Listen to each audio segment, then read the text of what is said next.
ये संपूर्ण सृष्टि पूर्ण से प्रकट हुई है और पूर्ण में ही विलीन होती है। पूर्ण से पूर्ण निकालो तो भी शेष केवल पूर्ण ही रहता है, न घटता है, न बढ़ता है, न बदलता है। ये वही पूर्णता है जिसे ऋषियों ने ध्यान की गहन गहराइयों में मौन के स्पंदन में सुना था, जिसे शब्दों में नहीं आत्मा के स्पर्श में पाया जा सकता है। जब आदिकाल के मौन में पहली हलचल हुई, जब ब्रह्मा के अंतर्मन में पहली लहर उठी, जब शून्य ने अपनी नीरवता से पहला छंद रचा, वही छंद इस उपनिषद में धड़कता है। ये केवल छंदों का क्रम नहीं, ये अस्तित्व की आदि स्मृति है। ऋषियों ने इसे मौन में सुना, योगियों ने इसे ध्यान में देखा और गुरुओं ने इसे अपनी कृपा से शिष्यों के हृदय में उतार दिया। संपूर्ण सृष्टि इसी छंद की गूंज है। प्रकृति का हर कण, हर गति, हर परिवर्तन, सब एक लय में बंधे हैं। सूर्य का उदय और अस्त, चंद्रमा की कलाएं, ऋतुओं का आना जाना, सब में वही अदृश्य ताल छिपी है। ये ब्रह्मांड एक विराट कविता है, ब्रह्मा की अनाहत वाणी, जिसे ऋषियों ने सुना, हृदय में उतारा और मौन में पिया। मनुष्य की सांसें भी उसी छंद का हिस्सा है। हर श्वास में लय है, हर निःश्वास में ताल है। जब साधक इन सांसों की लय को सुनने लगता है तो बाहरी शास्त्र मौन हो जाते हैं और भीतर का छंद योग प्रकट होने लगता है। वेद जहां रुकते हैं, छंद वहां से शुरू होते हैं, और जहां छंद मौन हो जाते हैं, वहां ब्रह्मा स्वयं प्रकट होता है। ये उपनिषद पढ़ने का नहीं, डूबने का है। शब्दों की सीढ़ी से उतरकर मौन के सागर में उतर जाने का है। आत्मा के उन गहरे तल तक जाने का है जहां छंद नहीं, केवल शाश्वत नाद बचता है। ये कहता है, तुम वही छंद हो, वही लय, वही मौन, वही नाद जो सृष्टि के आदि स्पंदन में गूंजा था, वही लय जो ब्रह्मा के हृदय से फूटी थी। तुम्हारा जन्म भी उसी छंद से हुआ है, तुम्हारा जीवन भी उसी लय में बंधा है और तुम्हारा लय भी उसी मौन में होगा। इस उपनिषद से वही कुछ पा सकता है जो शब्दों को छोड़कर लय में बहने का साहस रखता है, जो शास्त्र की परिधि छोड़कर मौन की यात्रा पर निकलता है और जो भीतर उस छंद को सुनने को तैयार है जो अनादिकाल से उसकी आत्मा में बज रहा है। यही छंद योग है।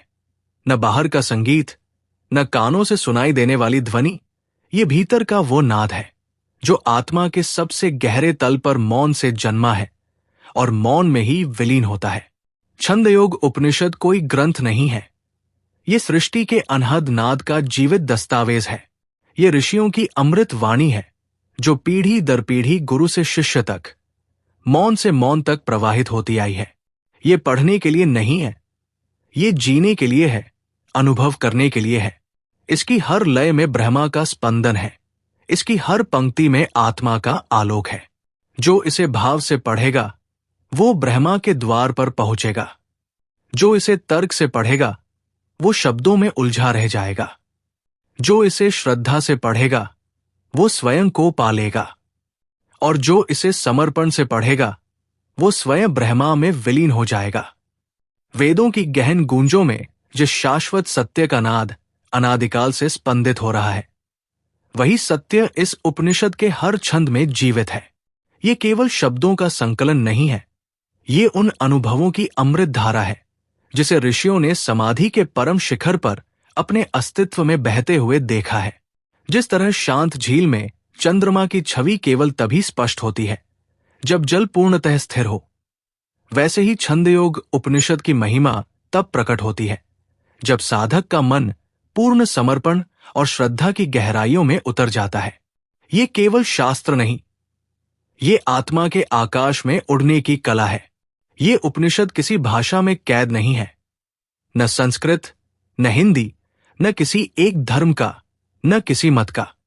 ये तो उस अखंड धारा का प्रकट रूप है जो ब्रह्मांड के आदि से प्रवाहित है और अनंत तक बहती रहेगी। यहां शब्द नहीं बोलते, आत्मा बोलती है। यहां भाषा नहीं रचती, परम चेतना स्वयं प्रकट होती है। छंद योग केवल छंदों का योग नहीं है, ये उन अनहद नादों का संगम है जो बाहर नहीं भीतर बजते हैं। ये उन मंत्रों का प्रकाश है जो होठों पर नहीं आत्मा की गुहा में गूंजते हैं। जब साधक ध्यान के उस तल पर उतरता है जहां विचारों का अस्तित्व भी गल जाता है, वहां ये उपनिषद खुलता है। अक्षर नहीं, अनुभूतियां प्रकट होती है। जिस तरह गुरु की कृपा से अंधकार में डूबी आत्मा दीप शिखा से आलोकित हो जाती है, वैसे ही इस उपनिषद के हर छंद में गुरु की कृपा छिपी है। वह कृपा जो युगों युगों के अज्ञान को भस्म कर सकती है। ये उपनिषद साधारण ग्रंथ नहीं है, ये उन दिव्य संकल्पों का साकार रूप है जो ब्रह्मांड की रचना से पहले सत्य की तरह विद्यमान थे। जो इसे केवल पढ़ेगा वो शास्त्रार्थ करेगा, जो इसे आत्मा में उतारेगा वो ब्रह्मा से एक हो जाएगा। ये ग्रंथ पढ़ने का नहीं, जीने का है। जानने का नहीं, स्वयं बन जाने का है। जैसे नदी का जल सागर में मिलकर अपनी सत्ता मिटा देता है, वैसे ही इस ज्ञान में डूबने वाला साधक अपने मैं को मिटाकर उस ओम में विलीन हो जाता है। इसलिए जब भी इस उपनिषद का श्रवण करो तो शब्दों को मत पकड़ो, उनके पार उस अनहद ध्वनि को सुनो जो गुरु की वाणी में छिपी है। तब ये केवल उपनिषद नहीं रहेगा, ये तुम्हारी आत्मा का दर्पण बन जाएगा। जिस तरह किसी गहन वन में सदियों से छिपा कोई झरना किसी साधक के पवित्र स्पर्श से गूंज उठता है, वैसे ही ये छंदयोग उपनिषद उस ऋषि हृदय की अनाहत ध्वनि है जो मौन में प्रकट होती है और मौन में विलीन हो जाती है। ये उपनिषद केवल पढ़ने के लिए नहीं है, ये उस अंतरयात्रा का आमंत्रण है जिसमें अपने भीतर उतरकर उस द्वार को खोजना है जहां से ओम की महागूंज अनंत दिशाओं में प्रवाहित हो रही है। आइए इस अद्भुत छंदयोग उपनिषद के अमृत प्रवाह में प्रवेश करें। ये केवल ग्रंथ नहीं है, ये ऋषियों के मौन का महासागर है जहां शब्द ब्रह्मा की धड़कन बन जाते हैं और छंदों में स्वयं परमात्मा झलकता है। ये उपनिषद हमें बताता है कि छंद केवल लय नहीं है, ये ब्रह्मा की सांकेतिक भाषा है। जैसे शांत जल में चंद्रमा कांपता है, वैसे ही परमात्मा की झलक इन छंदों में स्पंदित होती है। केवल वही आंख इसे देख सकती है जो श्रद्धा से भरी हो, और वही कान इसे सुन सकते हैं जो गुरु की कृपा में भीगे हों। ओम यहां केवल उच्चारण नहीं है, ये सृष्टि की आदि श्वास है, ब्रह्मांड की मूल ध्वनि है। जब साधक की प्राणवायु इस ओम में लय होने लगती है, तब ये उपनिषद धीरे धीरे उसके भीतर खुलने लगता है। हर श्लोक में, हर स्वर में, हर मौन में। ये ग्रंथ न तो तर्क मांगता है न बुद्धि, ये केवल प्रेम मांगता है, केवल समर्पण। जब साधक ओम के सामने अपने को समर्पित करता है, तभी छंदयोग उसकी चेतना में घटित होता है। तब शास्त्र केवल शास्त्र नहीं रहता, वो जीवित गुरु का स्पर्श बन जाता है। आइए उस मौन में उतरे जहां श्वासे ध्वनि नहीं, एक अनसुनी प्रार्थना बन जाती है, जहां हृदय धड़कता नहीं, बस किसी अनाम प्रेम में भीगता है, जहां भीतर कोई पुराना छंद जागता है जिसे न वाणी ने कहा न कंठ ने गाया, केवल आत्मा ने सहसा सुना था कभी किसी आदि भोर में। छंदयोग उपनिषद वही छंद है जिसे ईश्वर ने सृष्टि के प्रथम स्पंदन में रचा था, जिसे अनगिनत ऋषियों ने मौन में सुना, जिसे गुरु ने अपने हृदय की गोद में रखकर शिष्य के प्राणों में विसर्जित किया। ये उपनिषद शास्त्र नहीं है, ये तपती रेत में रिसती कोई गंगा है। ये पढ़ने के लिए नहीं, अपने होने की अंतिम सीमा तक डूब जाने के लिए है।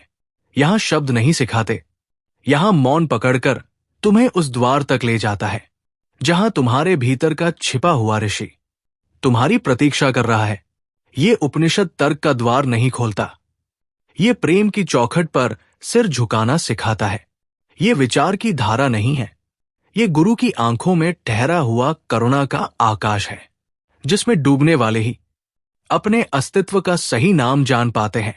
ये किसी युग का नहीं, किसी धर्म का नहीं, किसी भाषा, किसी लिपि, किसी सीमित पहचान का नहीं।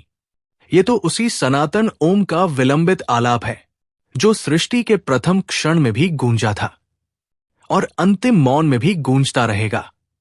जब शब्दों ने अर्थ खो दिए हों, जब ध्वनि केवल कोलाहल बन गई हो, जब ग्रंथ भारी पड़ जाएं और प्रार्थनाएं यंत्रवत हो जाएं, तब छंदयोग की ये अमृत धारा अचानक प्रकट होती है, स्मरण कराती है कि सत्य न ग्रंथों में है न मंदिरों में, वो तो तुम्हारी अपनी धड़कनों के बीच छुपा है। ये किसी वाणी का ज्ञान नहीं, ये उस गुरु की कृपा का प्रसाद है, जिसकी मौन दृष्टि तुम्हारे समर्पण को वरदान बनाती है। ये शब्दों से बहकर तुम्हारे भीतर एक ऐसी नदी बन जाती है, जिसका उद्गम भी तुम ही में है और संगम भी तुम ही में। ये ग्रंथ पढ़ा नहीं जाता, ये सुना जाता है भीतर की गहराइयों में। ये समझा नहीं जाता, ये जिया जाता है आत्मा की सांस सांस में। ये बाहर नहीं खुलता, ये भीतर फूटता है किसी गुप्त बीज की तरह। गुरु की दृष्टि के स्पर्श से इसकी हर ध्वनि में उन ऋषियों का मौन है, जिन्होंने अपने समर्पण की अंतिम बूंद तक बहाकर इस सत्य को अर्जित किया। इसकी हर लय में उन साधकों का कांपता प्रेम है, जिन्होंने शब्दों की सारी छाल उतारकर केवल मौन की अंतर्धारा में खुद को समर्पित कर दिया। छंद केवल लय नहीं है, ये तो तुम्हारे हृदय की धड़कनों में छुपी वो ध्वनि है जो जन्मों से पुकार रही है तुम्हें, तुम्हारी ही ओर। छंद केवल गति नहीं है, ये तो आत्मा की गुप्त धड़कन है, जिसमें ओम आदिकाल से गूंज रहा है। छंद योग उपनिषद शास्त्र नहीं, ये तो मां की पुकार है, गुरु की चुप्पी है। आत्मा के भीतर वो गूंज है जो शब्दों के पार से बुला रही है। ये प्रेम है, वही प्रेम जो सृष्टि के प्रथम स्पंदन में बहा था और अब भी बह रहा है, हर हृदय में, हर धड़कन में, हर मौन में। इसे पढ़ने के लिए नहीं, भीतर की आंख खोलकर सुनने के लिए है। ये तुम्हारे बाहर का नहीं, तुम्हारे भीतर का ग्रंथ है। आओ उस पहले नाद की ओर लौटें, जहां हम सबकी जड़ें हैं, जहां हमारा पहला नाम रखा गया था। आओ छंद योग उपनिषद के इस अदृश्य सेतु पर चलें, जहां शब्द मौन बनते हैं, जहां ध्वनि शांति में विलीन होती है, जहां सीमित अनंत में खो जाता है। ये ज्ञान नहीं, ये पहचान है, स्वयं से मिलन की पहचान। ये बाहर की यात्रा नहीं, ये लौटना है, घर लौटना। क्या आपने कभी अनुभव किया है कि जब सूरज की पहली किरण धरती को छूती है, जब हवाओं में कोई अदृश्य मंत्र बहता है, जब नदी की लहरों में एक लय होती है, जब वनों में पत्तों की सरसराहट भी कोई गूढ़ संवाद कहती है? ये सब क्या है? सृष्टि की हर ध्वनि, हर गति, हर स्पंदन एक छंद में बंधा हुआ है। यही छंद योग है। ये कोई साधारण काव्यशास्त्र नहीं है, ये है ब्रह्मांड की धड़कनों को सुनने की कला। वही धड़कन जिसे ऋषियों ने सुना, वही लय जिससे वेदों की ऋचाएं प्रकट हुई, वही छंद जिससे मंत्रों की दिव्यता जागृत हुई। और इन्हीं छंदों के बीच, जहां शब्द, स्वर और मौन एक हो जाते हैं, वही प्रकट होता है वो दिव्य ग्रंथ, जहां ब्रह्मा की खोज है, आत्मा का रहस्य है, जीवन और मृत्यु के बंधनों से परे सत्य की ओर खुलते द्वार है। ये उपनिषद हमें बताता है कि सृष्टि के मूल में केवल एक ही सत है, एक ही सत्य, एक ही ब्रह्मा, जिससे सब कुछ प्रकट हुआ। और वही ब्रह्मा हमारे भीतर भी है। तत्वमसि तू वही है। ये वाणी नहीं, अनुभव है। ये दर्शन नहीं, आत्मा का स्पंदन है। श्वेत केतु और उद्दालक के संवादों में, नारद और सनत कुमार की जिज्ञासाओं में, इंद्र और प्रजापति की शिक्षाओं में, हर शब्द, हर उत्तर छंदों में बंधा है। हर ज्ञान एक लय में बहता है, क्योंकि ये ब्रह्मा का ज्ञान है। ये छंदों का योग है।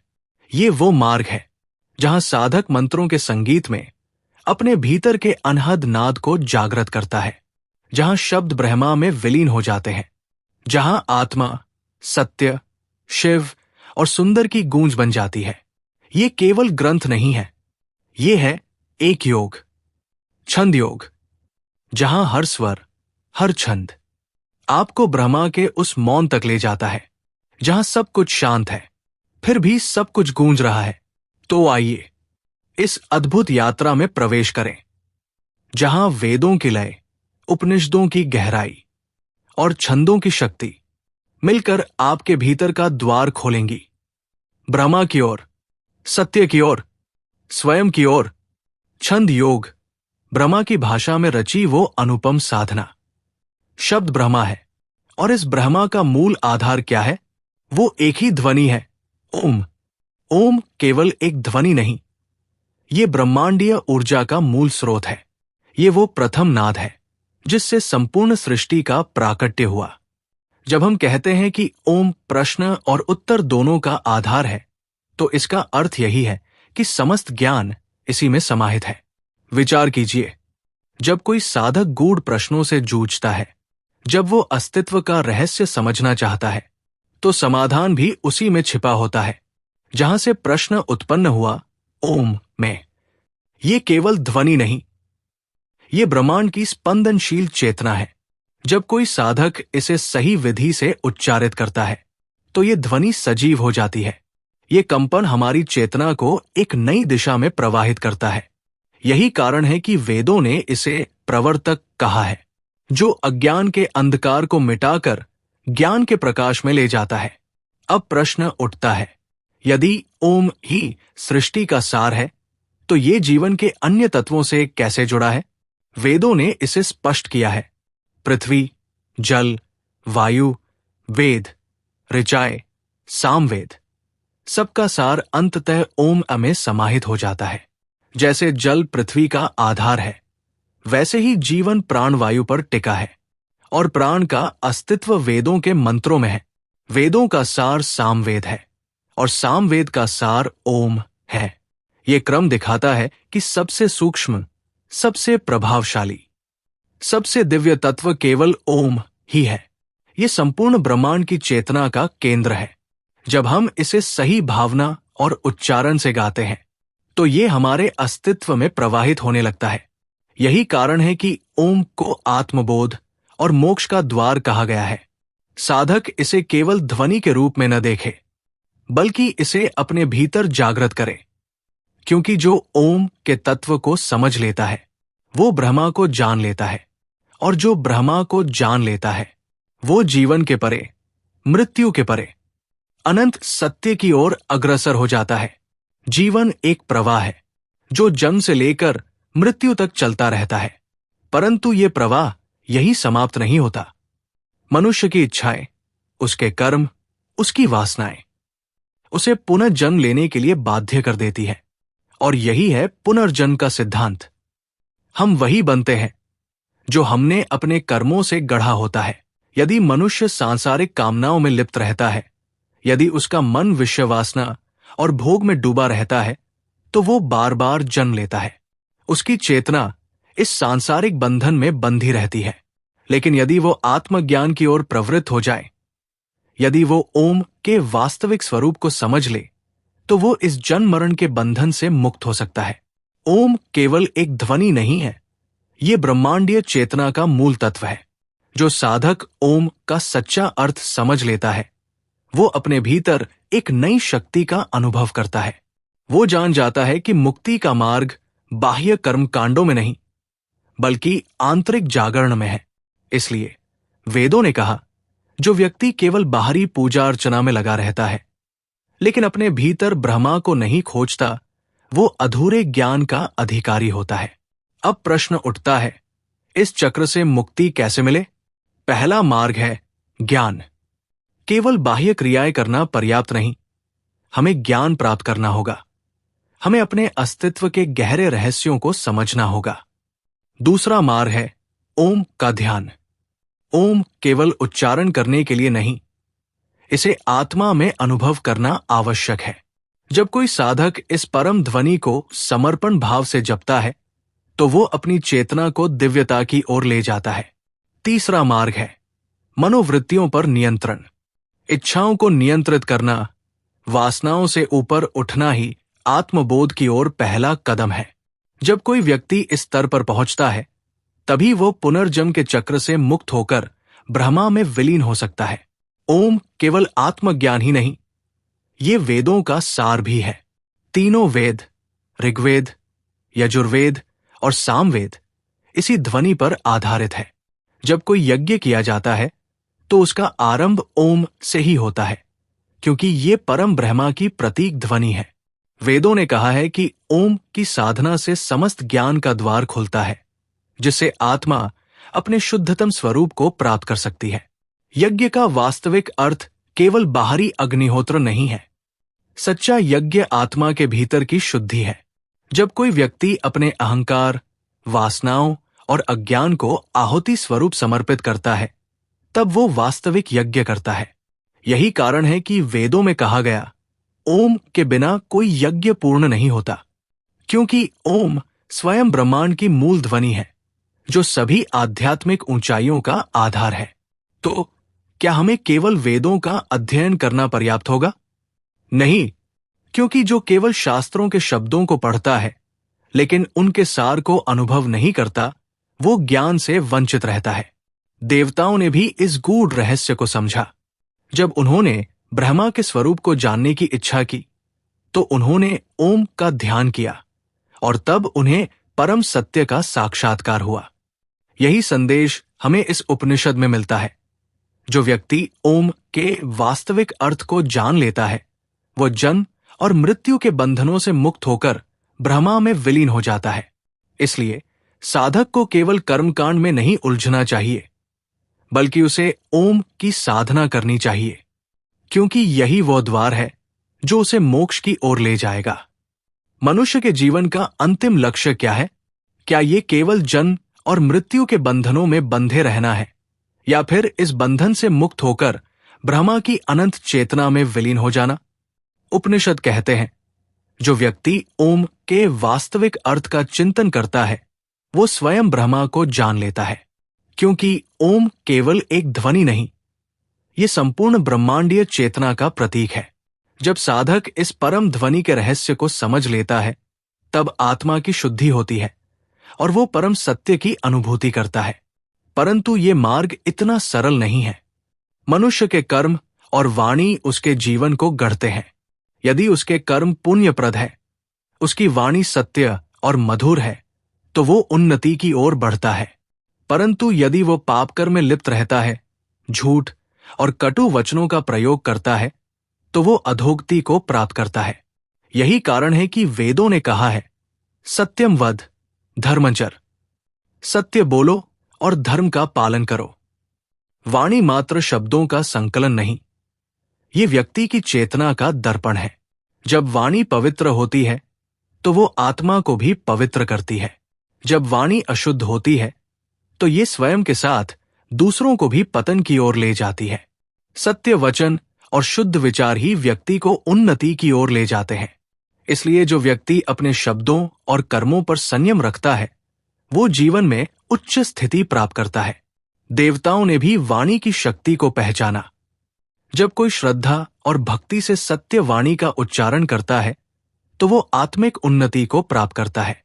वाणी का प्रभाव इतना शक्तिशाली है कि ये व्यक्ति को मोक्ष की ओर ले जा सकती है, या उसे संसार के बंधनों में और गहराई तक जकड़ सकती है।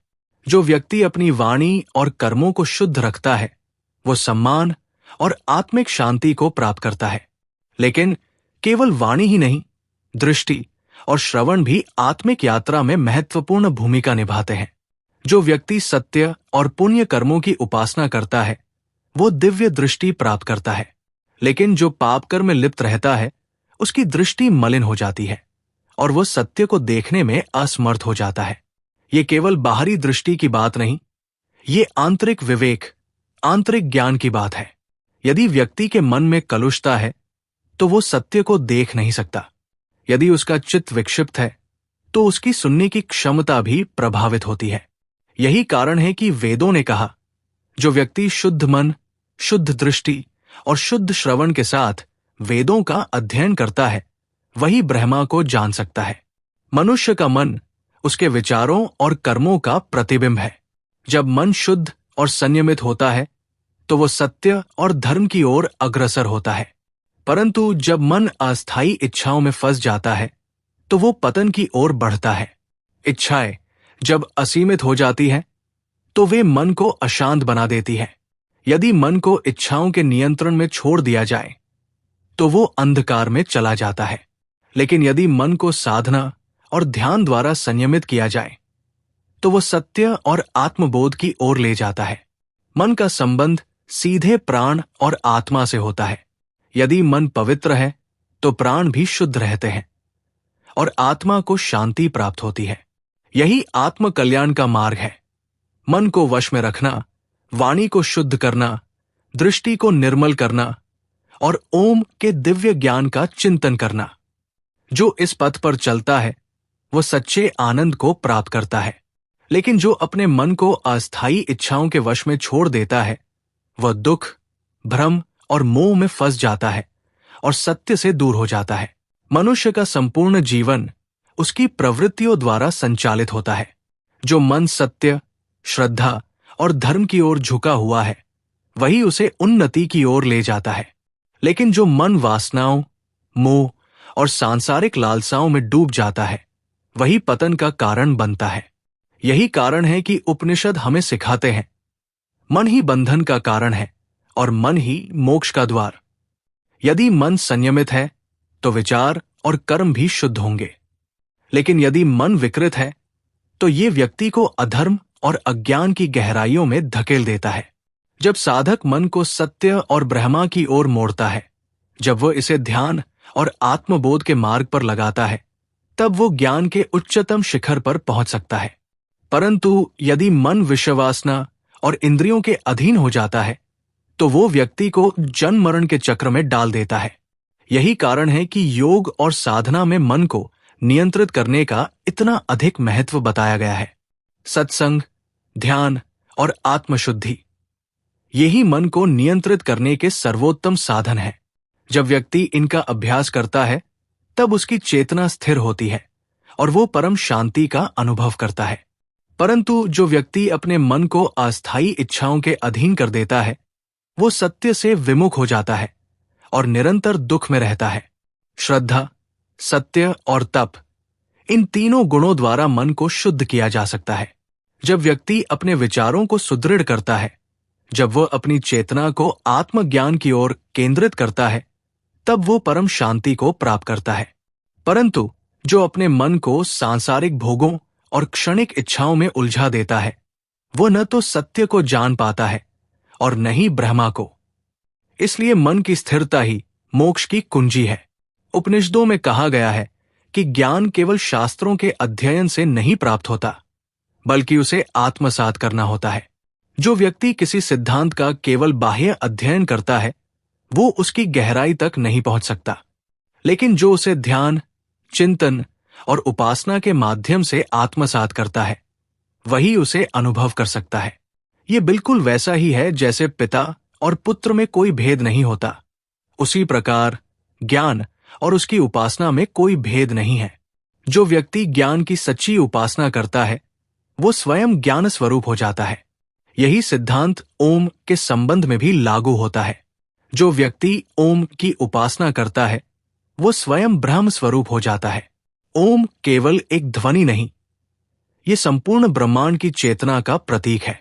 जब कोई व्यक्ति श्रद्धा और भक्ति से ओम का चिंतन करता है तो वो परमात्मा के स्वरूप को धारण कर लेता है। मनुष्य का प्राण ही उसकी वास्तविकता को प्रकट करता है। जब वो अपने प्राणों को शुद्ध करता है और उन्हें ब्रह्मा की ओर केंद्रित करता है तो वो सत्य के मार्ग पर चलता है। यही कारण है कि वाणी और प्राण दोनों को अत्यंत महत्वपूर्ण माना गया है। जब वाणी शुद्ध होती है और प्राण स्थिर होते हैं तब व्यक्ति सच्चे ज्ञान को प्राप्त कर सकता है। वेदों में कहा गया है, जिस नाम की उपासना की जाती है वही प्रतिष्ठित होता है। जब किसी तत्व को श्रद्धा और विश्वास के साथ अपनाया जाता है तो वो जीवन में महत्वपूर्ण स्थान प्राप्त कर लेता है। यही कारण है कि जब ऋषियों ने मुख्य प्राण की उपासना की तो वो प्राणायाम नाम से प्रसिद्ध हुआ। ऋषियों ने देखा कि जो कुछ भी चेतना को जागृत करता है, जो जीवन में ऊर्जा और जागरूकता लाता है, वही परम तत्व है। इसी कारण उन्होंने मुख्य प्राण की उपासना को सर्वोच्च स्थान दिया और इसे यज्ञों में प्रतिष्ठित किया। अब प्रश्न उठता है, मनुष्य की इच्छाएं किस दिशा में जाती हैं?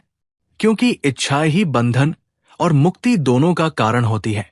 यदि व्यक्ति अपनी इच्छाओं को नियंत्रित नहीं करता तो वो मोह और भ्रम में फंस जाता है, लेकिन यदि वह उन्हें साध लेता है तो वो आत्मज्ञान को प्राप्त कर सकता है।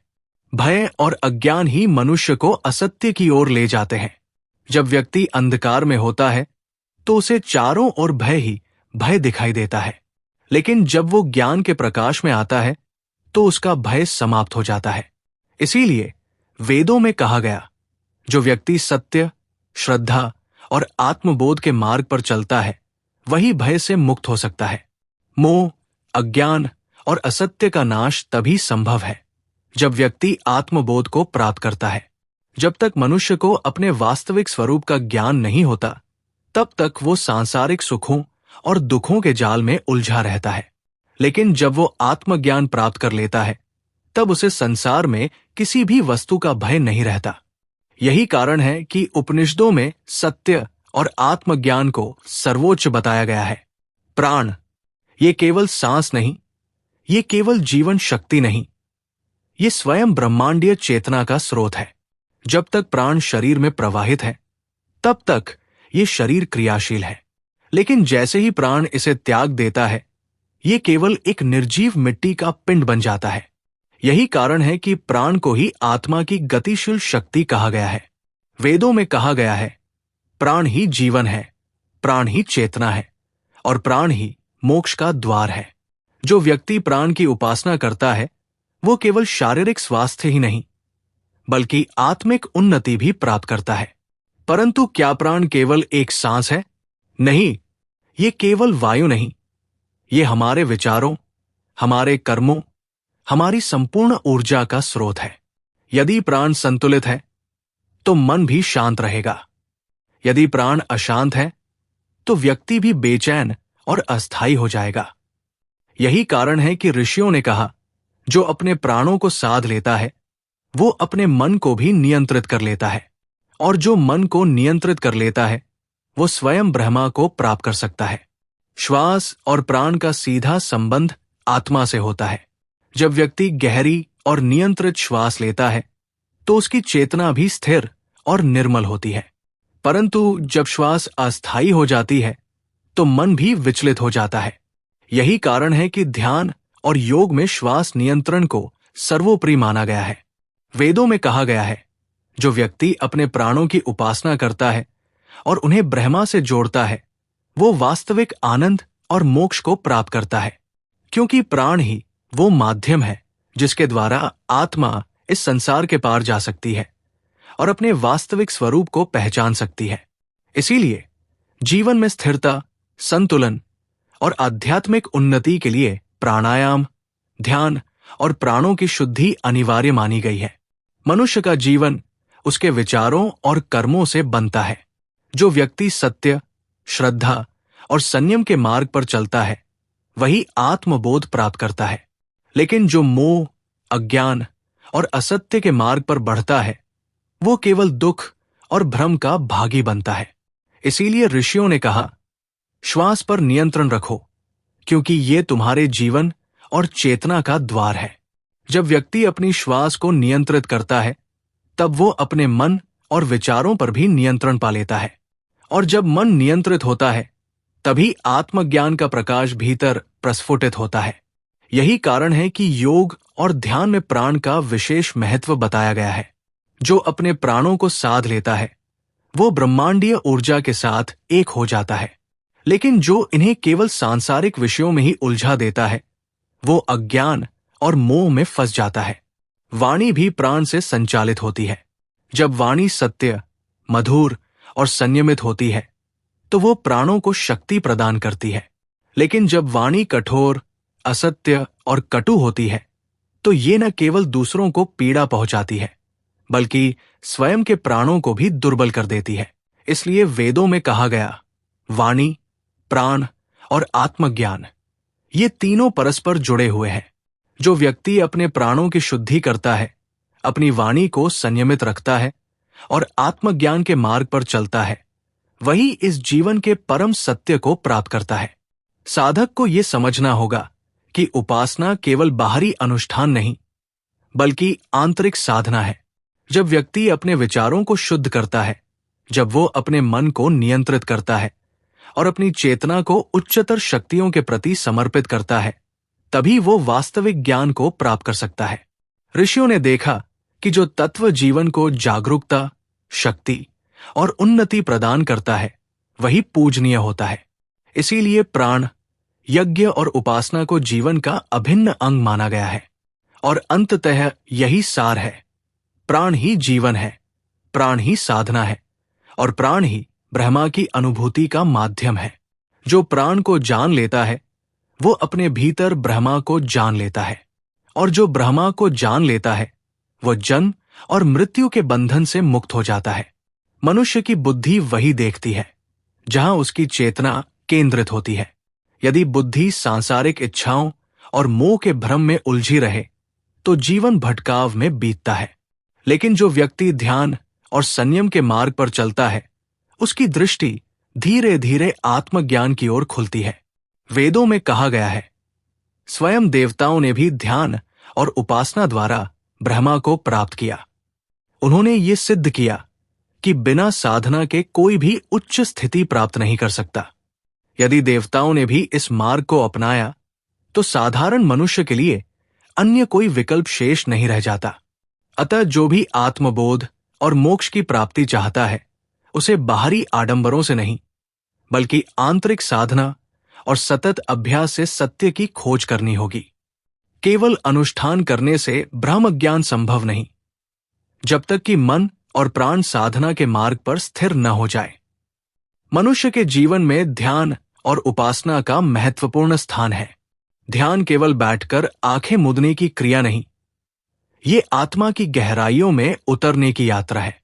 जब व्यक्ति अपने मन को एकाग्र करता है और अपनी चेतना को केंद्रित करता है, तभी उसे सत्य का साक्षात्कार होता है।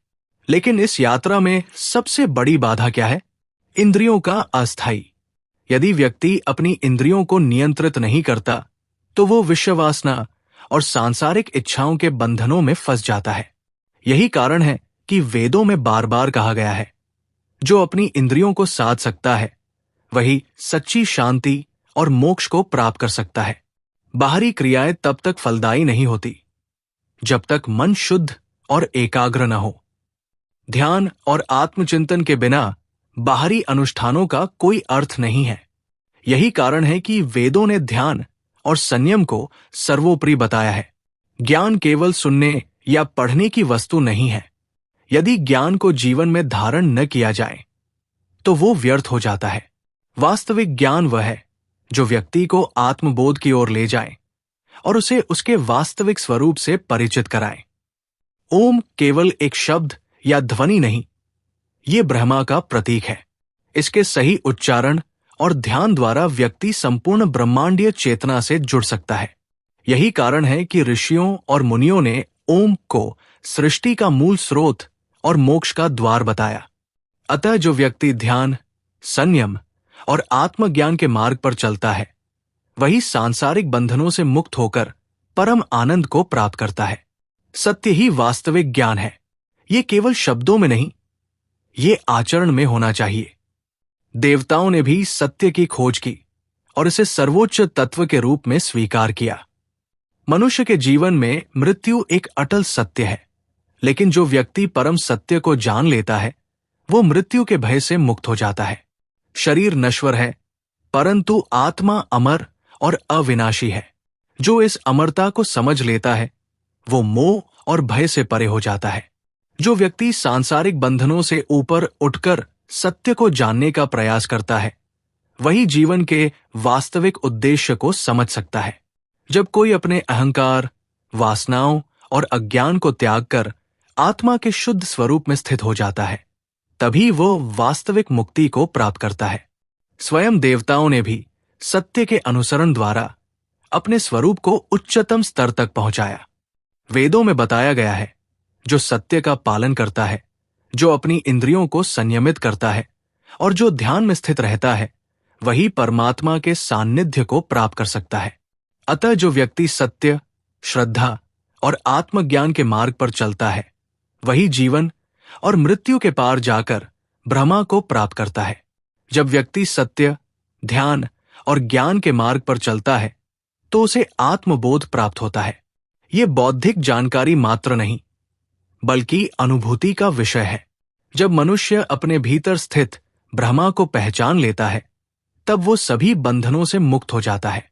देवताओं ने भी सत्य, श्रद्धा और उपासना द्वारा ब्रह्मा को प्राप्त किया। यही कारण है कि वेदों में कहा गया, जो व्यक्ति मन, वाणी और कर्म से सत्य की आराधना करता है, वही उच्चतम स्थिति को प्राप्त करता है। सत्य ही ब्रह्मा का स्वरूप है और सत्य के मार्ग पर चलने वाला अंततः अमृतत्व को प्राप्त करता है। मंत्रों की शक्ति केवल उनके उच्चारण तक सीमित नहीं होती, उनका प्रभाव व्यक्ति के अंतःकरण पर भी पड़ता है। जब कोई व्यक्ति श्रद्धा और भक्ति से मंत्रों का जाप करता है, तो उसकी चेतना शुद्ध होती है और वह ब्रह्म ज्ञान की अनुभूति करता है।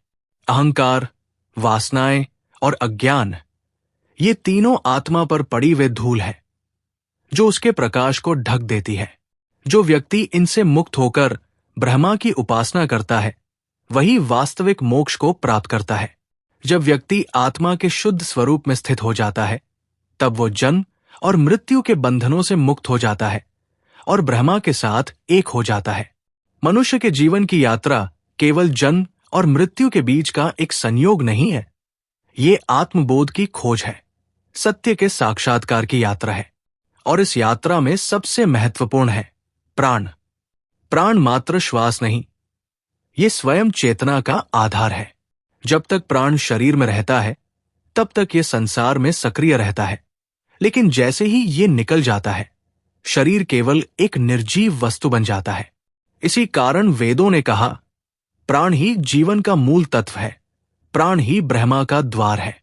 जो व्यक्ति अपने प्राणों को संयमित करता है और उन्हें ब्रह्मा से जोड़ता है, वो आत्मबोध को प्राप्त करता है। यही कारण है कि ध्यान, योग और साधना में प्राणायाम को अत्यंत महत्वपूर्ण स्थान दिया गया है। ऋषियों और मुनियों ने भी प्राण को ही उच्चतम तत्व मानकर इसकी उपासना की।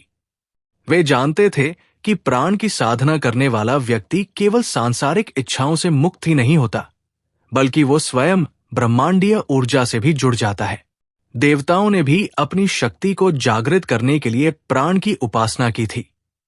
उन्होंने जाना कि प्राण ही जीवन की वास्तविक ऊर्जा है और इसकी उपासना करने वाला व्यक्ति कभी भी अज्ञान और मोह में नहीं फंसता। इसलिए जो व्यक्ति अपने जीवन में सत्य, ध्यान और प्राणायाम का अभ्यास करता है, वही अंततः ब्रह्मा को प्राप्त करता है और अमृतत्व को प्राप्त करता है। यही जीवन का अंतिम लक्ष्य है, जो केवल आत्मबोध और साधना से प्राप्त किया जा सकता है। प्राण और आत्मा का संबंध अत्यंत गहरा और अविभाज्य है। जब तक प्राण शरीर में स्थित रहता है, तब तक चेतना बनी रहती है, लेकिन जैसे ही प्राण निकल जाता है, शरीर केवल एक निर्जीव पिंड बन जाता है। यही कारण है कि वेदों में प्राण को जीवन की मूलभूत शक्ति बताया गया है। मनुष्य जो कुछ भी सोचता, कहता और करता है, वो सब प्राण की शक्ति से ही संभव होता है। जब प्राण स्थिर और संतुलित होता है, तो व्यक्ति भी आत्म संतुलन में रहता है। लेकिन जब प्राण में अस्थिरता आती है, तो मन भी विचलित हो जाता है। यही कारण है कि योग और ध्यान में प्राणायाम को सर्वोपरि साधना बताया गया है। जो व्यक्ति अपने प्राणों को संयमित करता है और उन्हें आत्मचिंतन एवं ध्यान के माध्यम से उच्चतम अवस्था तक पहुंचाता है, वही ब्रह्मा को प्राप्त कर सकता है। ओम को प्राणों का परम आधार माना गया है। जब व्यक्ति ओम के साथ अपने प्राणों को जोड़ता है, तो वो ब्रह्मांडीय ऊर्जा के साथ एक हो जाता है। इसीलिए ऋषियों और मुनियों ने ओम की साधना को सर्वोच्च मार्ग बताया। अतः जो व्यक्ति प्राण, आत्मा और ध्यान के माध्यम से अपने अस्तित्व को जान लेता है, वो इस संसार के बंधनों से मुक्त होकर परम आनंद को प्राप्त करता है। यही जीवन का परम लक्ष्य है। क्या आपने कभी सोचा है कि ये संपूर्ण सृष्टि एक लयबद्ध प्रवाह में गतिशील है? सूर्य का उदय और अस्त होना, चंद्रमा का अपनी कलाओं में परिवर्तित होना, नदियों का प्रवाह, वायु का स्पंदन, ये सब किसी उच्चतम संगीत की ध्वनि से गुंजरित होते प्रतीत होते हैं। यही संगीत सामगान है। सामगान केवल एक गान नहीं, ये ब्रह्मांडीय लय का उद्घोष है। जब ऋषियों ने ब्रह्मांड के रहस्यों का अन्वेषण किया तो उन्होंने पाया कि समस्त प्रकृति एक दिव्य नाद में बंधी हुई है। ये वही नाद है जो वेदों की ऋचाओं में प्रवाहित होता है, जो यज्ञों में प्रकट होता है और जो साधक के ध्यान में प्रतिध्वनित होता है। वेदों में कहा गया है कि जो कुछ भी गाया जाता है वो सामगान से जुड़ा हुआ होता है। ये केवल शब्दों और स्वरों का मेल नहीं, बल्कि ब्रह्मांड की संरचना और उसके संचालन का आधार है। जैसे सूर्य अपनी किरणों से अंधकार को दूर करता है, वैसे ही सामगान का उच्चारण अज्ञान को मिटाकर चेतना को प्रकाशित करता है। ऋषियों ने देखा कि वायु, सूर्य, चंद्रमा, पृथ्वी, आकाश, जल, अग्नि, ये सभी सामगान से संबंध रखते हैं। ये गान देवताओं की स्तुति नहीं, बल्कि संपूर्ण सृष्टि के कंपन से उत्पन्न होने वाली ध्वनि है। जैसे वायु का प्रवाह जीवन के लिए आवश्यक है, वैसे ही सामगान का प्रवाह आध्यात्मिक ऊर्जा प्रदान करता है। जब यज्ञों में सामगान गाया जाता है तो वो देवताओं तक संदेश पहुंचाने का कार्य करता है और वातावरण को शुद्ध बनाता है। यही कारण है कि वेदों में सामगान को इतना महत्वपूर्ण स्थान दिया गया है। ये श्लोक वेदों की प्रकृति के रहस्य को भी उजागर करता है। इसमें यह संकेत मिलता है कि समस्त ब्रह्मांड और प्रकृति का संतुलन सामगान से जुड़ा हुआ है। ये केवल गान मात्र नहीं, बल्कि एक आध्यात्मिक प्रक्रिया है जिससे समस्त जीवों का कल्याण होता है। वेदों में कहा गया है, जो कुछ भी अस्तित्व में है वो किसी न किसी रूप में वेदों से संबंधित है। इसलिए सामगान केवल यज्ञों तक सीमित नहीं है, ये जीवन के प्रत्येक क्षेत्र में प्रवाहित होता है। जब कोई व्यक्ति श्रद्धा और समर्पण से वेदों का गान करता है तो वो ब्रह्मांडीय ऊर्जा के साथ एकाकार हो जाता है। ये गान केवल श्रुति या उच्चारण तक सीमित नहीं, बल्कि ये एक दिव्य कंपन, वाइब्रेशन है जो सृष्टि को गति और संतुलन प्रदान करता है। ऋषियों ने कहा, सृष्टि वेदों से उत्पन्न हुई है और वेदों की ध्वनि से संचालित होती है। पृथ्वी, आकाश, जल, अग्नि, ये सभी अपने अपने कार्यों को उसी नियमबद्ध तरीके से निभाते हैं जैसा वेदों में वर्णित है। इसलिए जो व्यक्ति सामगान की शक्ति को समझता है और इसे अपने जीवन में आत्मसात करता है, वो अपनी चेतना को शुद्ध कर सकता है और ब्रह्मा के साथ एकात्मता स्थापित कर सकता है। अतः यह स्पष्ट है कि सामगान केवल एक यज्ञीय प्रक्रिया नहीं, बल्कि ब्रह्मांडीय लय का स्रोत है जो प्रकृति और चेतना को संतुलित रखता है। ये समस्त सृष्टि केवल भौतिक स्वरूप में ही नहीं, बल्कि एक सूक्ष्म लयबद्ध ऊर्जा में भी प्रवाहित होती है। जो कुछ हमें दृष्टिगोचर होता है वो केवल स्थूल जगत तक सीमित नहीं है, बल्कि इसकी गूंज ब्रह्मांड के सूक्ष्मतम स्तरों तक जाती है। छंदयोग कहता है, सृष्टि की प्रत्येक गति, प्रत्येक कंपन वेदों के ज्ञान और सामगान से जुड़ा हुआ है। जब कोई साधक श्रद्धा और समर्पण से सामगान का उच्चारण करता है तो वो न केवल अपनी आत्मा को शुद्ध करता है, बल्कि समस्त ब्रह्मांडीय ऊर्जा के साथ एक सामंजस्य स्थापित करता है। वेदों की ध्वनि मात्र श्रव्य ध्वनि तरंगों तक सीमित नहीं है, ये एक आध्यात्मिक स्पंदन है जो चेतना को जागृत करने का माध्यम है। जब कोई वेदों के ज्ञान का अध्ययन करता है, जब वो मंत्रों का सही उच्चारण करता है, तब वो अपने चित्त को निर्मल बनाता है और जीवन के सत्य को समझने की ओर अग्रसर होता है। छंदयोग हमें यह भी सिखाता है कि वेदों का ज्ञान केवल अध्ययन करने या सुनने के लिए नहीं, बल्कि उसे आत्मसात करने के लिए है। जब व्यक्ति इस दिव्य ज्ञान को अपने आचरण में उतारता है तो वो सत्य, धर्म और सृष्टि के मूलभूत सिद्धांतों के साथ एकरूप हो जाता है। ये ज्ञान शाश्वत है, ये किसी जाति, संप्रदाय या समय तक सीमित नहीं, ये संपूर्ण ब्रह्मांड का सार्वभौमिक सत्य है। जो व्यक्ति इसे अपनाता है वो अपने जीवन में वास्तविक शांति और आनंद प्राप्त करता है, क्योंकि वो सृष्टि की लय के साथ समरस हो जाता है। छंदयोग ये भी स्पष्ट करता है कि सामगान केवल एक गान नहीं, ये संपूर्ण ब्रह्मांड का आधार है। प्रकृति की प्रत्येक गतिविधि, सूर्य की किरणें, चंद्रमा की शीतलता, वायु का प्रवाह, जल की शुद्धता, अग्नि की ऊर्जा, सभी सामगान की दिव्य ध्वनि से प्रभावित होते हैं। जो मनुष्य सामगान को समझता है और उसे अपने जीवन में अपनाता है, वह दिव्य ज्ञान को प्राप्त करता है।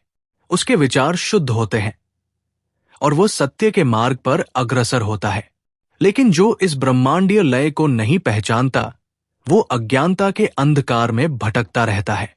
यह भी कहा गया है कि सामगान का प्रभाव केवल आध्यात्मिक नहीं, बल्कि भौतिक जगत को भी संचालित करता है।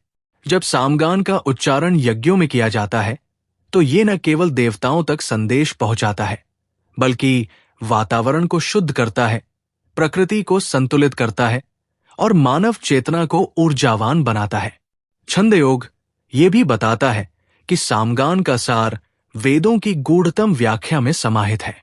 ये केवल मंत्रों का संग्रह नहीं, ये ब्रह्मांड की संरचना और उसकी गति का आधार है। ऋषियों और देवताओं ने इसे एक दिव्य शक्ति के रूप में स्वीकार किया और इसी के माध्यम से उन्होंने आत्मज्ञान प्राप्त किया। ये मानव को अज्ञान के अंधकार से निकालकर प्रकाश की ओर ले जाने वाला है। ये केवल एक साधना नहीं, बल्कि ब्रह्मांड की लय और ऊर्जा को समझने का एक माध्यम है। जो व्यक्ति छंदयोग और सामगान को अपने जीवन में अपनाता है, वो केवल आत्मिक उन्नति ही नहीं, बल्कि समस्त सृष्टि के कल्याण के लिए भी कार्य करता है। श्रवण, मनन और ध्यान के माध्यम से सामगान की महिमा को समझा जा सकता है। ये केवल एक संगीत स्वरूप नहीं, बल्कि ब्रह्मांड की लय और ऊर्जा का प्रतिनिधित्व करता है। जब व्यक्ति इसे पूर्ण श्रद्धा और समर्पण से गाता और समझता है, तो वो आध्यात्मिक शक्ति से भर जाता है और ब्रह्मा की ओर अग्रसर होता है। अतः छंद योग हमें ये सिखाता है, जो इस ब्रह्मांडीय लय को पहचान लेता है, वो जन्म और मृत्यु के बंधनों से मुक्त होकर परम आनंद को प्राप्त करता है। मनुष्य का वास्तविक अस्तित्व क्या है? क्या ये केवल शरीर है जो जन्मता और नष्ट होता है, या ये आत्मा है जो सदा शाश्वत और अविनाशी बनी रहती है? छंद योग कहता है, परम सत्य को केवल बाहरी अध्ययन से नहीं जाना जा सकता, इसे अनुभव करना पड़ता है। जब व्यक्ति इस ज्ञान को आत्मसात कर लेता है, तब वो जन्म मरण के बंधनों से मुक्त हो जाता है और मोक्ष को प्राप्त करता है। जो पुरुष इस ब्रह्म ज्ञान को प्राप्त कर लेता है, उसके भीतर आत्मज्ञान का दिव्य प्रकाश प्रकट होता है। ये ज्ञान उसे संसार के मोह, माया और अज्ञान के बंधनों से मुक्त कर देता है। वो देख लेता है कि ये पूरी सृष्टि केवल एक ही परम सत्य से उत्पन्न हुई है और अंततः उसी में विलीन हो जाती है। लेकिन जो व्यक्ति केवल बाहरी कर्मकांडों में उलझा रहता है और आत्मज्ञान की खोज नहीं करता, वो अज्ञान में भटकता रहता है। उसे न अपने वास्तविक स्वरूप का बोध होता है, न परमात्मा की सच्ची अनुभूति। छंद योग ये भी कहता है कि जो लोग परम सत्य को नहीं पहचानते, वे सांसारिक वस्तुओं में ही सुख ढूंढते रहते हैं। वे बाहरी संसार के भौतिक सुखों में उलझकर ये भूल जाते हैं कि सच्चा आनंद भीतर से आता है। लेकिन जो व्यक्ति आत्मज्ञान प्राप्त कर लेता है, वो समस्त दुखों से ऊपर उठकर परम शांति को प्राप्त कर लेता है। जब व्यक्ति ज्ञान के द्वारा स्वयं को जान लेता है, तब वो समझ जाता है कि शरीर नश्वर है, लेकिन आत्मा अमर और अजर है। वो देख लेता है कि आत्मा ही परमात्मा का अंश है और इस संसार में जो कुछ भी घटित हो रहा है, वो उसी ब्रह्मा की लीला है। जो पुरुष इस परम सत्य को समझकर अपने भीतर इसकी अनुभूति करता है, वो किसी भी सांसारिक दुख से प्रभावित नहीं होता। वो हर परिस्थिति में शांत और स्थिर बना रहता है। उसे ये अनुभव हो जाता है कि जो कुछ भी परिवर्तन हो रहा है, वो केवल बाहरी जगत में हो रहा है, लेकिन आत्मा सदा अडिग और अपरिवर्तनीय रहती है। छंद योग ये भी कहता है कि ये ज्ञान केवल पुस्तकों के अध्ययन से प्राप्त नहीं किया जा सकता। इसे केवल आत्म साक्षात्कार के द्वारा ही समझा जा सकता है। जब व्यक्ति इस सत्य को अपने भीतर अनुभव कर लेता है, तब उसे मोक्ष की प्राप्ति होती है और वो जन्म और मृत्यु के बंधन से मुक्त हो जाता है। जो लोग केवल बाहरी कर्मकांडों में लगे रहते हैं और आत्मज्ञान की खोज नहीं करते, वे अपने जीवन को अधूरा जीते हैं। वे कर्मों के बंधन में उलझे रहते हैं और सच्चे सुख से वंचित रहते हैं। लेकिन जो व्यक्ति सच्चे ज्ञान को प्राप्त कर लेता है, वो समझ जाता है कि जीवन का वास्तविक उद्देश्य आत्मबोध और परम सत्य की प्राप्ति है। छंदयोग हमें यह सिखाता है कि जो केवल बाहरी संसार को ही सब कुछ मानता है, वो जन्म मरण के चक्र में फंसा रहता है। लेकिन जो ये जान लेता है कि आत्मा शाश्वत है, वो सभी बंधनों से मुक्त होकर मोक्ष को प्राप्त करता है। आत्मज्ञान के बिना केवल बाहरी कर्म करने से कोई भी व्यक्ति वास्तविक आनंद और शांति को प्राप्त नहीं कर सकता। जो लोग केवल यज्ञ, हवन और बाहरी अनुष्ठानों में ही उलझे रहते हैं और उनके पीछे छिपे आध्यात्मिक सत्य को नहीं समझते, वे जीवन के सबसे महत्वपूर्ण रहस्य से अनभिज्ञ रह जाते हैं। छंदयोग हमें यह भी सिखाता है कि शांति केवल बाहरी साधनों से नहीं मिलती, बल्कि ये आत्मा की गहराइयों में बसी होती है। जब व्यक्ति इसे पहचान लेता है, तब वो सभी दुखों से मुक्त हो जाता है और एक आनंदमय जीवन व्यतीत करता है। गति और अवस्था, ये केवल भौतिक जगत की अवधारणाएं नहीं, बल्कि आध्यात्मिक सत्य को समझने की कुंजी है। हम संसार को परिवर्तनशील पाते हैं, किंतु ये परिवर्तन केवल स्थूल स्तर पर सीमित है। आत्मा न तो गतिशील है, न ही स्थिर, क्योंकि ये इन दोनों अवस्थाओं से परे है। छंदयोग कहता है, जो व्यक्ति केवल बाहरी गति को देखता है और आंतरिक चेतना की स्थिरता को नहीं समझता, वो अपने वास्तविक स्वरूप से अनभिज्ञ रहता है। जब तक वो इस सत्य को अनुभव नहीं करता, तब तक वो मोह और भय के बंधनों में जकड़ा रहता है। जो हमें दिखाई देता है वो अस्थायी है। प्रकृति का हर कण बदलता रहता है। सूर्य उदय और अस्त होता है, नदियां बहती है, ऋतुएं परिवर्तित होती है और शरीर जन्म लेकर अंततः मृत्यु को प्राप्त होता है। लेकिन ये सब केवल बाहरी गति है। वास्तविक गति वह है जो आत्मा को परमात्मा की ओर ले जाए। परम सत्य यह है कि आत्मा कहीं से आती या जाती नहीं, वो सदा से विद्यमान है। ये केवल अज्ञानवश है कि मनुष्य आत्मा को गति के रूप में देखता है। शरीर बदलता है, किंतु आत्मा अडिग रहती है। जो इस सत्य को जान लेता है, वो मृत्यु के भय से मुक्त हो जाता है। वो देख लेता है कि जो बदलता है वो सत्य नहीं हो सकता। सत्य वही है जो शाश्वत है, जो अनंत है, जो अपरिवर्तनीय है। छंदयोग ये भी कहता है कि जो ज्ञानी इस रहस्य को समझ लेता है, वो संसार के मोह और माया से ऊपर उठ जाता है। वो जान लेता है कि आत्मा ही ब्रह्मा का अंश है और जो कुछ भी इस संसार में घटित हो रहा है, वो उसी परम सत्य के नियमों के अनुसार हो रहा है। मृत्यु का भय केवल उसे होता है जो स्वयं को शरीर मानता है। लेकिन जो ये समझ जाता है कि वो आत्मा है, वो मृत्यु से मुक्त हो जाता है। वो देखता है कि जन्म और मृत्यु केवल शरीर के लिए है, आत्मा के लिए नहीं। जब ये समझ आ जाती है, तो संसार के सभी बंधन स्वतः समाप्त हो जाते हैं और व्यक्ति शाश्वत शांति का अनुभव करता है। अज्ञान ही वो कारण है जो मनुष्य को जन्म मरण के चक्र में बांधे रखता है। जब तक व्यक्ति इस चक्र को समझ नहीं लेता, तब तक वो इसे तोड़ नहीं सकता। लेकिन जो आत्मा के सत्य स्वरूप को पहचान लेता है, वो इस चक्र से मुक्त होकर परम आनंद को प्राप्त करता है। छंदयोग हमें यह सिखाता है कि जीवन का मूल सत्य ये है कि आत्मा न कभी जन्म लेती है, न ही कभी मरती है। ये अनंत, शाश्वत और अविनाशी है। जो व्यक्ति इस सत्य को समझ लेता है, वो संसार के मोह से मुक्त हो जाता है और सच्चे ज्ञान को प्राप्त करता है। जो लोग केवल बाहरी जगत को ही सत्य मानते हैं, वे भ्रम में जीते हैं। वे ये सोचते हैं कि शरीर की गतिविधियां ही वास्तविकता है, जबकि आत्मा इन सब से परे है। आत्मा न तो चलती है, न ही रुकती है, क्योंकि ये दोनों ही अवस्थाओं से परे है। ये चेतना का वो स्तर है जो किसी भी परिवर्तन से मुक्त है और सदा अचल रहता है।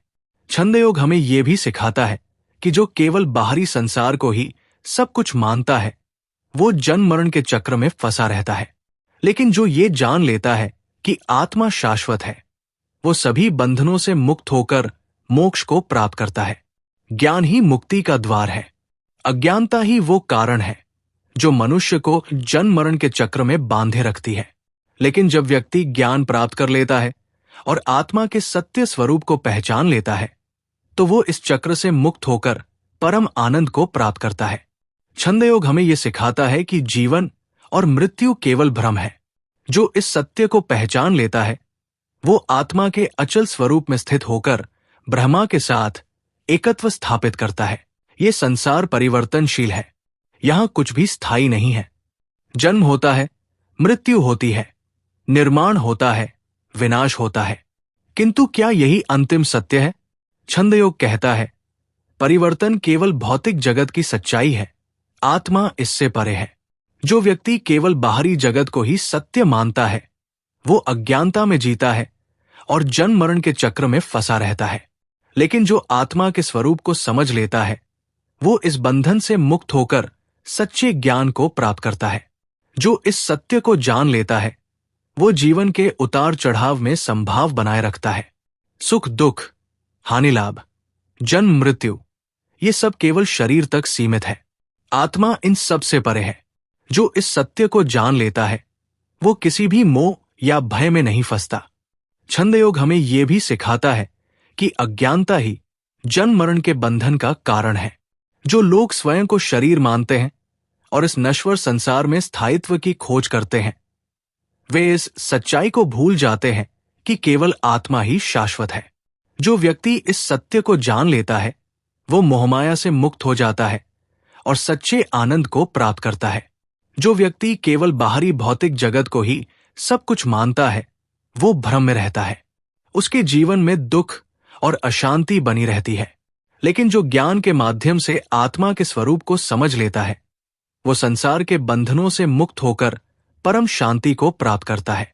जीवन में जो कुछ भी घटित होता है वो हमारे कर्मों का ही परिणाम होता है। छंदयोग कहता है जो कर्म करता है वो उसी के अनुरूप फल को प्राप्त करता है। इसलिए मनुष्य को अपने कर्मों का ध्यान रखना चाहिए। जो व्यक्ति विवेकपूर्वक और धर्मयुक्त कर्म करता है वो सफलता और शांति प्राप्त करता है।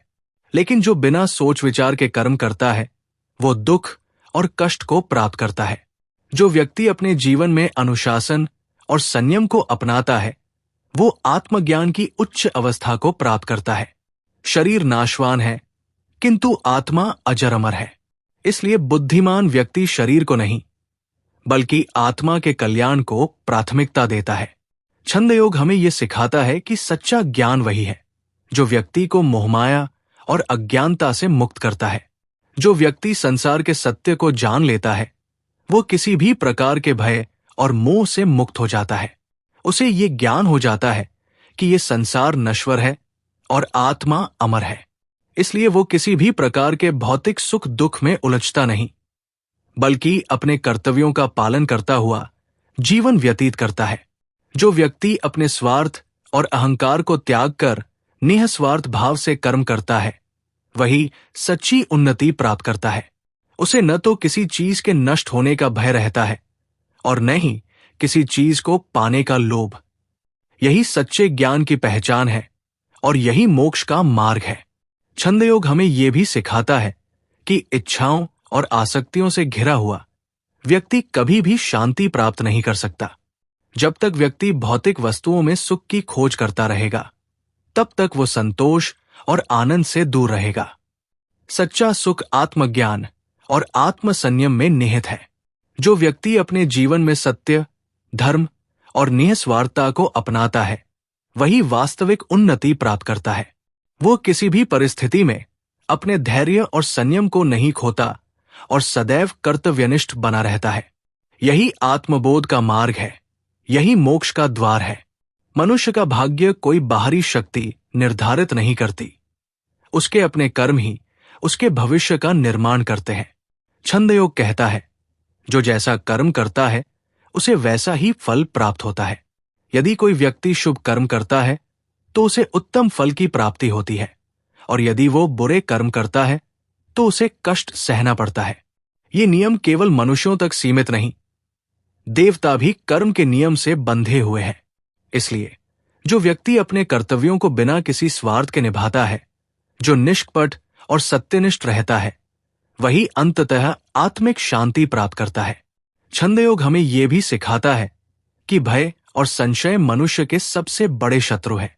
यदि व्यक्ति में श्रद्धा और विश्वास हो तो वो किसी भी कठिनाई से पार पा सकता है। जब मनुष्य ईश्वर की कृपा में विश्वास रखता है, तब उसे संदेह और भ्रम से मुक्ति मिलती है। श्रद्धा और विश्वास ही वास्तविक ज्ञान तक पहुंचने के साधन है। जो व्यक्ति श्रद्धा से वंचित होता है, वो अज्ञान और मोह में फंसा रहता है, जिससे वो सच्चे सुख को प्राप्त नहीं कर पाता। जो व्यक्ति सच्चे हृदय से ईश्वर को भजता है और उनकी कृपा में पूर्ण विश्वास रखता है, वो जीवन की हर कठिनाई का समाधान पा सकता है। ईश्वर भक्तों के हृदय की गहराइयों को जानते हैं। वे दिखावे की भक्ति से प्रसन्न नहीं होते, बल्कि आत्मा की सच्ची पुकार पर ध्यान देते हैं। जो व्यक्ति आत्मा की सच्ची भक्ति में लीन होता है, वही वास्तविक ईश्वरीय कृपा प्राप्त करता है। ईश्वर और देवताओं की कृपा भी केवल उन्हीं को प्राप्त होती है जो सत्य, श्रद्धा और विश्वास के मार्ग पर चलते हैं। केवल बाहरी यज्ञ, दान या अनुष्ठान तभी फल देते हैं जब वे सच्चे मन से किए जाएं। ईश्वर को दिखावा पसंद नहीं है। वे केवल सच्चे भक्तों की श्रद्धा को स्वीकार करते हैं। यदि व्यक्ति अहंकार और मोह से ग्रसित होकर कर्म करता है, तो उसके प्रयास व्यर्थ चले जाते हैं। छंदयोग कहता है, जब व्यक्ति निस्वार्थ भाव से कर्म करता है, तभी उसे देवताओं की कृपा प्राप्त होती है और उसका जीवन सुखमय बनता है। सच्ची भक्ति और श्रद्धा के बिना किया गया कोई भी कर्म व्यर्थ होता है। जब कोई व्यक्ति केवल दिखावे के लिए पूजा पाठ या धार्मिक कार्य करता है, लेकिन उसका मन पवित्र और समर्पित नहीं होता, तो उसका कोई लाभ नहीं होता। जो व्यक्ति निष्कपट होकर पूर्ण विश्वास और श्रद्धा के साथ ईश्वर की आराधना करता है, वही उनके सान्निध्य को प्राप्त करता है। छंदयोग हमें यह भी सिखाता है कि जो व्यक्ति अपने कर्मों को ईश्वर को समर्पित करता है, वो किसी भी प्रकार के भय और चिंता से मुक्त हो जाता है। जो व्यक्ति अपने स्वार्थ और अहंकार को त्याग कर निस्वार्थ भाव से कर्म करता है, वही सच्ची उन्नति प्राप्त करता है। यही सच्चे ज्ञान की पहचान है और यही मोक्ष का मार्ग है। छंदयोग हमें यह सिखाता है कि श्रद्धा, समर्पण और निष्काम कर्म ही जीवन का सर्वोच्च मार्ग है। जो व्यक्ति अपने जीवन में सत्य, धर्म और निस्वार्थता को अपनाता है, वही वास्तविक उन्नति प्राप्त करता है। जो व्यक्ति अपने अहंकार को त्याग कर संपूर्ण विश्वास और श्रद्धा के साथ अपने कर्तव्यों का पालन करता है, वही सच्ची शांति और मोक्ष को प्राप्त करता है। यही आत्मबोध का मार्ग है, यही मोक्ष का द्वार है। श्रद्धा केवल बाहरी अनुष्ठान नहीं, ये आत्मा की गहराई से उपजी भावना है। जो व्यक्ति केवल कर्म कांडों में लिप्त रहता है, किंतु उसके भीतर श्रद्धा और समर्पण का भाव नहीं, वो वास्तविक ईश्वरीय कृपा से वंचित रह जाता है। छंदयोग कहता है, ईश्वर केवल कर्म नहीं देखते, वे हमारे भाव और नियत को भी परखते हैं। जो व्यक्ति मन, वचन और कर्म से समर्पित होता है, वही ईश्वर की सच्ची कृपा का अधिकारी बनता है। यदि व्यक्ति अपने भीतर श्रद्धा और विश्वास को जागृत नहीं करता, तो वो भटकता रहता है। संदेह और अस्थिरता उसके पथ को अवरुद्ध कर देते हैं। लेकिन जो व्यक्ति संकल्प और आस्था में अडिग रहता है, उसे कोई भी बाधा अपने लक्ष्य से विचलित नहीं कर सकती। जो अपने कर्तव्यों को निष्काम भाव से निभाता है, वही जीवन में शांति और समृद्धि प्राप्त करता है। जो व्यक्ति केवल बाहरी दिखावे में लिप्त रहता है, वो धर्म के वास्तविक स्वरूप को नहीं समझ सकता। ईश्वर को आडंबर की आवश्यकता नहीं, वे केवल सच्चे हृदय की भक्ति को स्वीकार करते हैं।